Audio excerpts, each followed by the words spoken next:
Hello friend, मैं आनंद राज। आप सभी देखिए, बिहार में गजब ही खेला हो रहा है।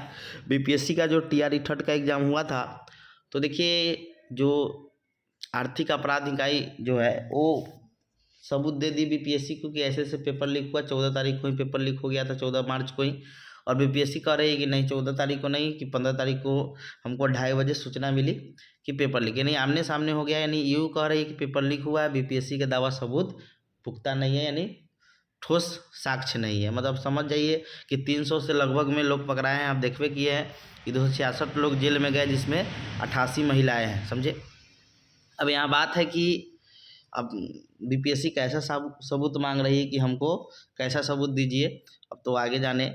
मेन चीज़ है कि जब क्वेश्चन आउट होता है तो जो लोग ईमानदारी से जो एग्ज़ाम देते हैं उनको बहुत ज़्यादा घाटा हो जाता है। पेपर लीक हुआ, ऑटोमेटिक उनका होगा। और इसमें जो लोग सम्मिलित होते हैं उनको तो सबसे पहले लंबा सज़ा मिलना चाहिए, समझे।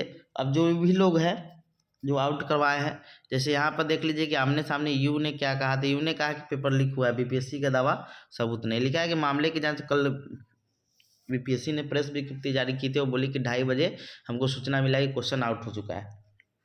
अब पहले ही से क्वेश्चन आउट था, आप देखे ही होंगे कि पहले ही से वायरल था। मामले की जांच कर यूँ ने माना है कि प्रश्न पत्र लीक था, यानी 14 तारीख को बोले कि 14 तारीख को ही लीक था। लेकिन बीपीएससी कह रही है कि ये जो है वो लीक हुआ है 15 तारीख को 2:30 बजे। जो यहाँ पर लिखा भी है कि 15 तारीख को 2:30 बजे बोला कि लीक हुआ है, समझे। लेकिन सबसे बड़ा मुद्दा है कि इससे स्टूडेंट को घाटा है बहुत ज़्यादा। इस पर बीपीएससी को विचार करना चाहिए, समझे। यहाँ पर लिखा भी है कि ठोस साक्ष्य मिलने के बाद इस परीक्षा के संबंध में कोई आयोग फैसला लेगा।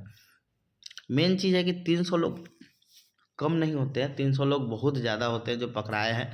क्या करने गए थे यहाँ है कि भर्ती परीक्षा बिहार में, तो झारखंड में लोग क्यों गए थे, सबसे बड़ा। और मेन चीज़ है कि जो लोग पकड़ाए हैं, कि जैसे इसी में लिखा है कि ग्रामीण कार्य विभाग के अकाउंटेंट ने करवाया पेपर लीक, कुछ दिन पहले ही जेल से छूटा था।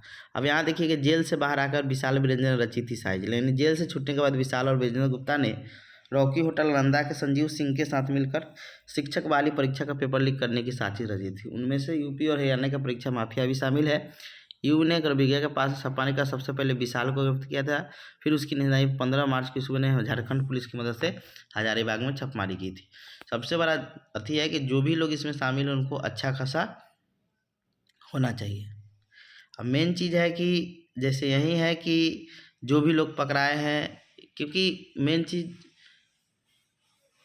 बीपीएससी एक ही एग्ज़ाम लेती है, इंटरव्यू वगैरह कुछ है नहीं। जो लोग पास हो गया जॉब हो गया। इसे क्योंकि एजुकेशन में इस चीज़ नहीं होता है, शिक्षा में ही जब ये गड़बड़ी होगा तो स्टूडेंट को क्या देंगे, सबसे जरूरी। इसीलिए बिहार का एजुकेशन सिस्टम इतना खराब है। दूसरा जगह का देखिएगा, टीचर बहाली समय इतना धांधली वगैरह ये सब कुछ नहीं होता है, समझे। आप कोई भी देख लीजिए 2-3 राज्य को छोड़कर, समझे। वहाँ कोई टीचर, आप दिल्ली का DSS भी देख लीजिए, समझे। तो वहाँ एक प्रक्रिया है कि आप रिटर्न तो कर लीजिएगा, इंटरव्यू वगैरह चाहे जो भी चीज़ हो तो अलग चीज़ है। वहाँ पर एजुकेशन से कोई मजाक नहीं। लेकिन इतना ज़्यादा समझ रहे हैं कि 300 लोगों को पकड़ाना बहुत बड़ी बात है। अब आगे जो भी हो